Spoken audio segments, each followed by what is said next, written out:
This is Miss Cooper here with your week 6 commentary video. You have a document,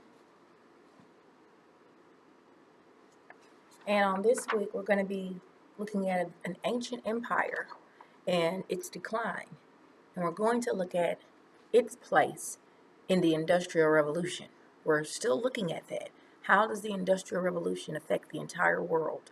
There are different regions in the world that are going to go through things, and industrialization is going to play a critical role. So let's dig into this paper. So the decline of the Ottoman Empire and Turkey's modernization. So this is a timeline. Whenever a timeline is listed, it's chronological order that you should think about. What happens first? Does that affect what happens next? That's what should be in your mind. So we're going to start at the beginning. In 1876, Ottoman reformers set up a legislature and appoint a sultan. A sultan is a leader, like a president, or possibly more closely like a king or a czar. It's a leader. 1908, Young Turks restored the constitution and deposed the sultan. So they didn't like him. They get him, and then they didn't like him. From 1915 to 1918, there was an Armenian genocide. Genocide means they tried to kill a whole group of people. In 1916, Arabia declares independence from Ottoman rule.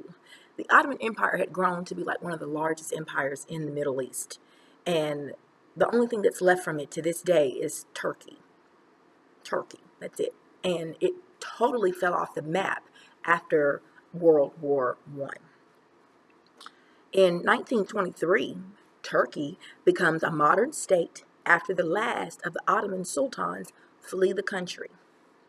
In 1924, Ottoman Caliphate is formally abolished. So a caliphate is a religious leader. So a sultan or a czar or even a king or president, that is a political leader. But a caliphate suggests the office of a spiritual leader. Like the papacy, the Pope is the highest of the Catholic Church, the biggest minister, and he holds the office of the papacy. Like the caliph would be the highest person in a caliphate. Okay. Now the next portion of this talks about nationalism in Africa and Asia. Okay, so nationalism in itself is a pretty big thing to think about. We're talking about a sense of appreciating your nation, but it can go negative. Okay, the point of view of nationalism is sort of wishy-washy, as in sometimes it's good to be nationalist, as in appreciate your nation, but sometimes that can turn into radicalism and extremism. So we're going to watch those instances. So in India, Africa, Asia, and Japan, there's nationalism developing. So first in India, Mahatma Gandhi is a very, very influential individual that we will get some more information about his work in India. He inspired Dr. Martin Luther King Jr. in America because of his works in India. He led the independence movement in India. In Africa, Western ideas about liberty and equality began to spread. In Asia, communism spread after World War II. Now, World War II does not take place until 1941 through 1945. Well, at least that's the Americans' involvement. And then in Japan, militarists gain control of the government. So we've got some shaking going on in different parts of the world in these areas, and industrialization is right there in the middle of it. And I'm going to tell you why, because even if there's war, the factories make the weapons, they make the bullets, they make a lot of things that go into what a war is run by. Now there's another portion that talks about characteristics of the new China, and it says class division between rural peasants and a westernized middle class. So people in their own country are starting to become polarized. And then there's failed attempt by Chiang Kai-shek to instill Confucian ethics in the population. Confucianism is an ideology, It's not necessarily a religion.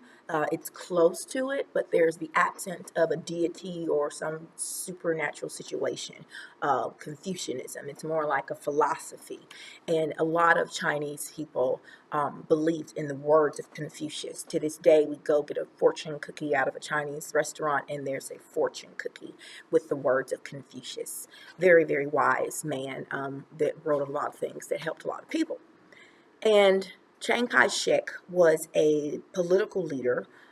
China is shifting. There's some nationalism. There's some polarization happening in China. And a leader emerges, and his name is Chiang Kai-shek. And he has an organization called the Kuomintang, KMT.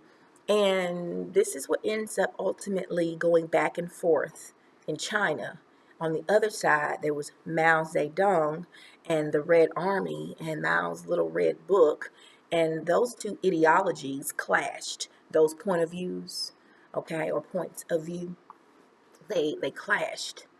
And that caused some issues. And when Chiang Kai-shek failed to pretty much make the people happy, okay, he lost their support.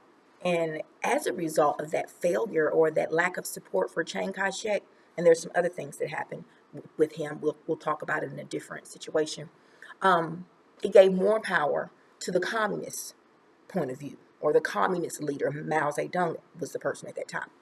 So, and then it says rejection of excessive individualism and material greed of Western capitalist values. So they thought the capitalists were all about getting rich, and let's just get rich and get stuff from rip everybody off. This is what people tend to think even today about capitalism to some extent, but most of us would agree, in America, that communism and even parts of socialism people are afraid of. People are very afraid of socialism because it sounds too much like communism, but they are not the same. So you should continue to research those two ideologies, socialism and communism. Lack of industrial growth due to the nation's wealth being controlled by senior officials and subordinates of the ruling elite. Here's some issues here. We don't have as much. China should have been able to industrialize just as quickly as every other industrialized nation. But because you had this group of people arguing with another group of people, and the people that end up in power don't quite know how to industrialize quick enough, now the country's starting to fall apart a little bit. Okay, government suppressed all opposition and censored free expression. There is the number one characteristic of communism, a censorship of free expression, where in the United States of America, we have free speech. We are allowed to speak our minds. We are allowed to vote, take part in a democratic elections. But in a communist society, that is totally eliminated in almost 95% of the communist nations that we know of today. New roads were built, railroad systems repaired and extended. Over 50,000 miles of coastal highway was built. So here are the new things happening in China. Now, the last portion of this paper talks about the United States in Latin America. So in the 1920s, the United States started to become the major investor in Latin America. Anytime you start investing in another region, usually you want a sphere of influence, or you want to be able to have people listen to you. Unlike the British, U.S. investors ran companies themselves by putting their funds directly into production facilities, as in they bought these factories and set them up so we can produce the material. Many American companies gained control of the copper mining industry in Chile and Peru, and the oil industry in Mexico, Peru, and Bolivia. If you put the money into the industry and pay for it to be up and running, then you have the power. Many Latin Americans resented U.S. control over Latin American industries and began to view the United States as an imperialist power, which that's exactly what imperialism is. We're putting money over there so that we can go over there and kind of control their stuff. And some people get mad about that. In the 1930s, President Roosevelt introduced the Good Neighbor policy, which rejected the use of military force in Latin America. He said, okay, we want to be friends. Let's not shoot them, especially if we're over there doing stuff. So this is your chapter or week 6 commentary video. Please look over this document very well and get a good understanding. Follow all instructions. Thanks for being here. Peace and love until next time.